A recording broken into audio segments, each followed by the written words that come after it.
If you choose to get your dog from a breeder, it's really important to do your research to make sure you're not accidentally or purposely supporting a puppy mill or backyard breeder. If dogs truly only came from good ethical breeders, I think it would totally eliminate any shelter dog problems and overpopulation. Because good ethical breeders always make sure that they have homes lined up and they're always willing to take back the dogs if anything happens. So today I'm going to go over a couple of tips of how to find a good ethical breeder. Tip number 1 is to research and decide your breed. I highly suggest going to random dog events just so you can experience your breed in person, meet people that have the type of dog that you think you want, ask them a bunch of questions about their experience. Would they get another dog?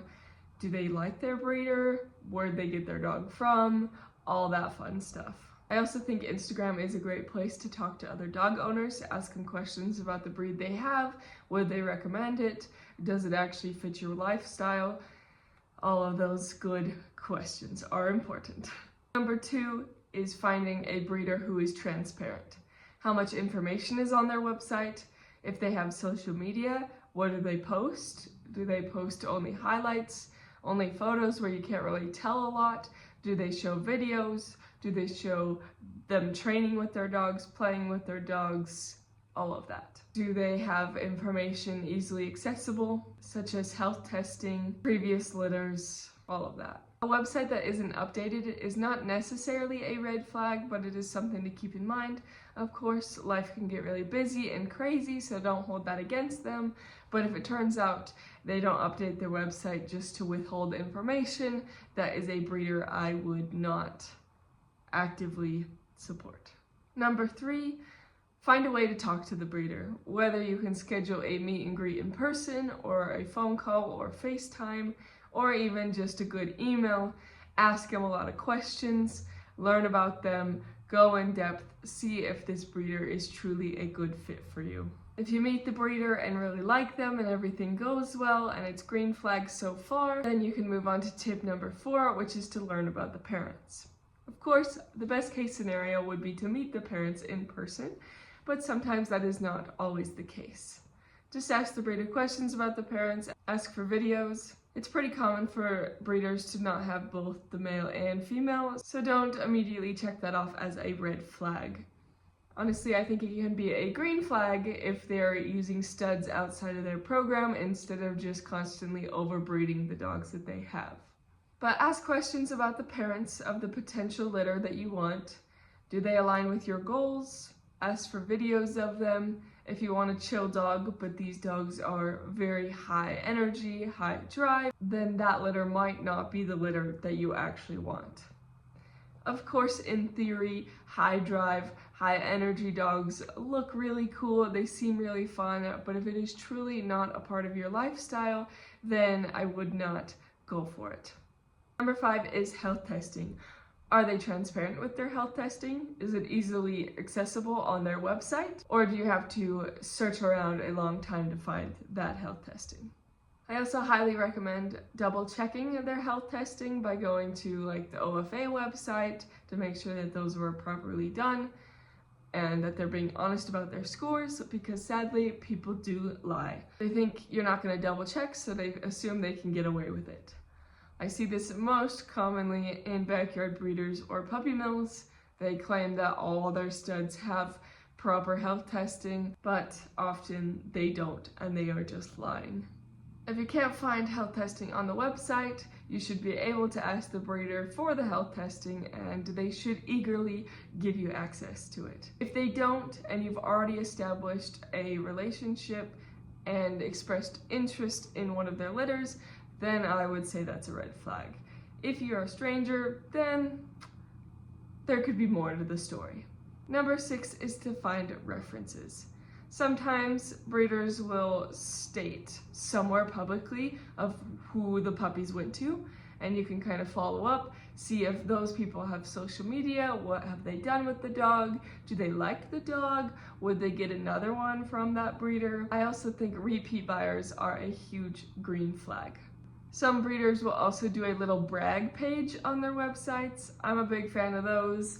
I'm sure it's a lot of work to keep up, but it would be kind of cool to see all the achievements that dogs that they have produced are achieving. And number 7 is to look for breeders that go above and beyond. Specifically, I look for breeders that do some form of puppy culture, ENS, clicker training, leash training, potty training, crate training, all of that. If you find a breeder that does that and truly does do that, instead of just saying they do that, you will find a huge difference in bringing home your puppies. I always joke with my breeder that my puppies came pre-trained. They were essentially completely potty trained. I just had to keep it up. They already had a great relationship with the crate. They already knew what a clicker was. They were eager to work for treats, and they already knew the basics of walking on a leash and playing with toys and all of that amazing stuff. I got both of my dogs from Old Hemp Border Collies in Nevada, and I absolutely love them. I got Rumor, my first Border Collie, about 4 years ago. It'll be 4 years in about 2-3 months, which is absolutely crazy. I knew I wanted a Border Collie, and I wanted a Border Collie for quite some time, but my parents wanted me to be out of the house before I got my first puppy, which is totally fair, but it meant that I had to wait a very long time. And that meant I had plenty of time to do my research. I was looking at breeders all the time, trying to find the best of the best, in my opinion. Of course, everyone has their own opinions on what is the best for a breeder, but I think most of us can agree on what makes a good ethical breeder versus what is a puppy mill. And a puppy mill is often breeders who have litters constantly, and they are just overbreeding again and again and again, and their females are having litters constantly. They're not having any breaks. They don't get retired. Oh, just bad all around. When I stumbled across Old Hemp Border Collies, it was all green flags, and I got super duper excited.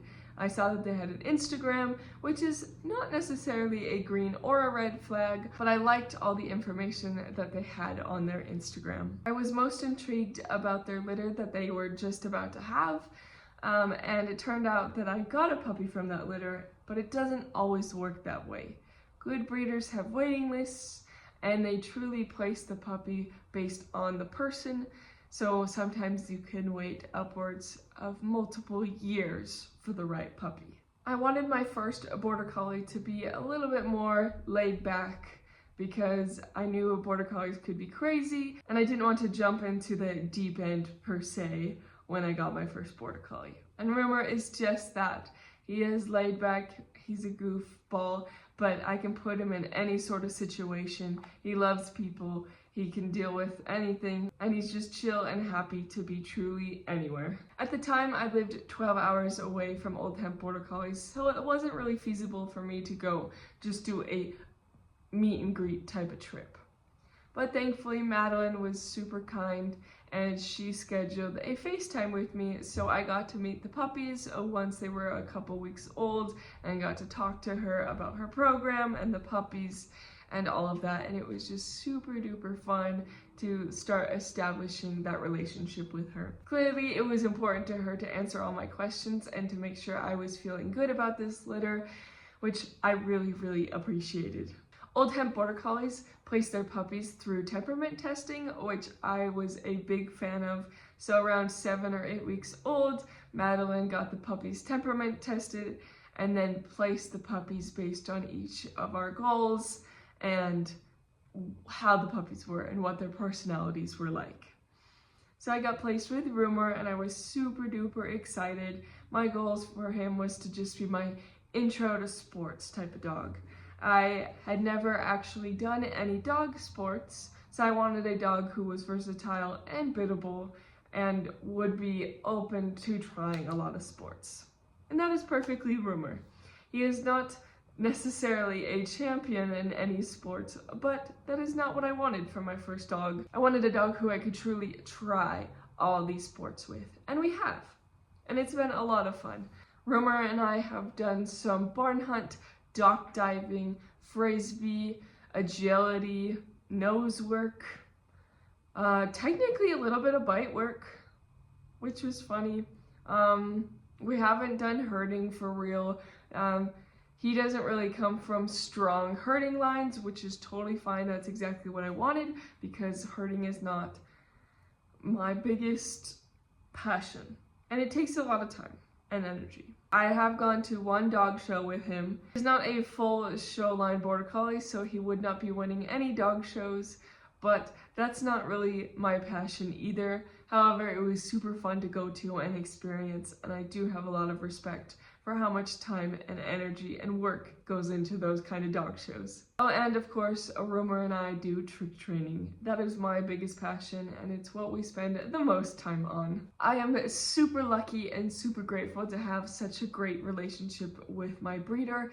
They are just amazing people. I love getting to visit them. I visit them probably about once a year, which is not enough in my opinion, but sometimes I am lucky enough to go see them more than that. One of the things that sticks in my mind the most is I went to a dog training school with Rumor, and I did not have a good experience. I was there for about 8 months, I believe, and at the end of it, I just wanted to quit dog training.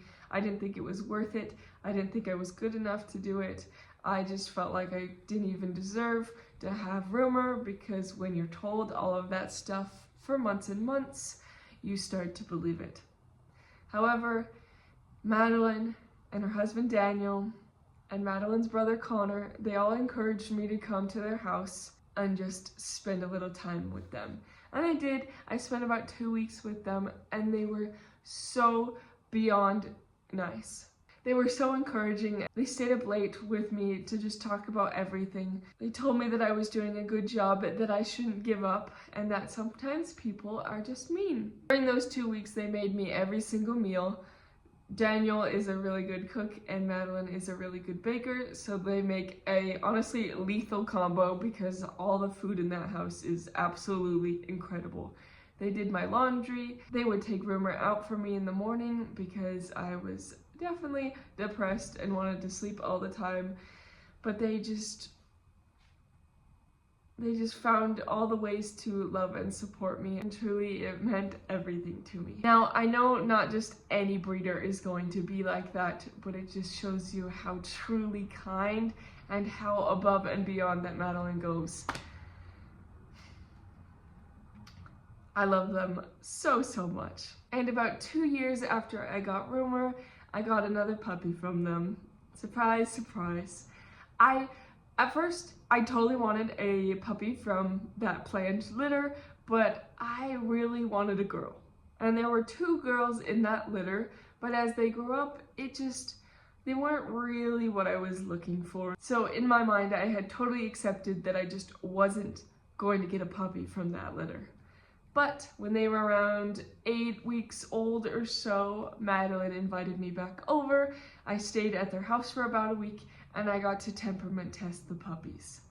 And they were incredible. That whole litter was amazing, and they've all gone on to do incredible things. They're only a little over 2 years old.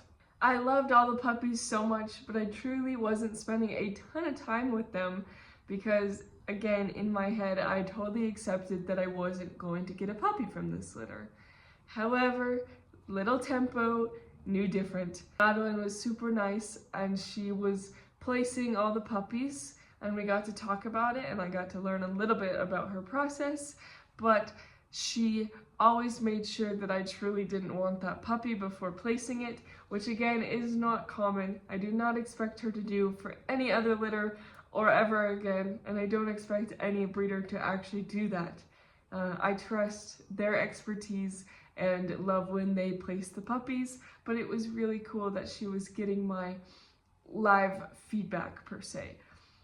She definitely knows way more about puppies than I do, but I still had a lot of fun getting to talk and learn from her. We went one by one throughout that whole week of every puppy. I believe there was 9 puppies in that litter. I might be wrong. I should know this off the top of my head, but I don't. But the very last puppy was Tempo, and that was my favorite, and I just couldn't leave without him.